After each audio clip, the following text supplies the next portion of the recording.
Who created the universe and why? In reality, many people are confused over the issue of creationism and evolution. Currently, a popular explanation for the existence of the cosmos is the Big Bang theory, which proposed that the universe was once extremely compact, dense, and hot. Then, a cosmic explosion called the Big Bang occurred about 10 billion to 20 billion years ago, and the universe has since been expanding and cooling. But the question now is, who created the matter that was involved in that Big Bang? It's not reasonable to say that there is no creator. How could such a random explosion lead to the consistency, excellence, and beauty that one sees in this universe? It's said of one of the early Islamic scholars, Abu Hanifa, that a group of the people who had entertained some doubts about God came to him to discuss their doubts. He said to them, "Before we enter into discussion of this question, tell me what you think of a boat in a river which goes to shore, loads itself with food and other things, then returns, anchors, and unloads, all by itself, without anyone sailing or controlling it." They said that's impossible, it could never happen. Thereupon he said to them, if that's impossible with respect to a ship, how is it possible for this whole world with all its vastness to move by itself?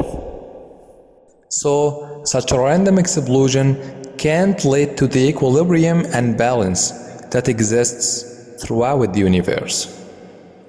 Actually, the order is so precise, and no one can deny the delicate balance of nature. It's truly amazing how everything works together, even within one's own body. Without such cooperation between the different organs of the body, there would be no possibility of continual life. So, this observed phenomenon leads us to a number of the important conclusions. The first point is the order and cooperation between the various inanimate elements of the universe, which have not been trained or taught, is a sign that they are still under the control and regulation of the Creator. The different objects of this creation have no power, ability, or goal of their own, as otherwise they would most likely go against the universal laws and order. They have only what has been granted to them by the overall Creator and Master of all of the different components parts of the universe. Their level of interworking and cooperation points to their being all under the authority of one being, who must have both full knowledge and complete power to sustain and guide them. If this were not the case, only chaos could be rationally expected, especially given the large number of atoms and other particles that make up everything there is in this universe. The second point, however, is there is a clear sign that the Creator and Master of the universe is one, and only one.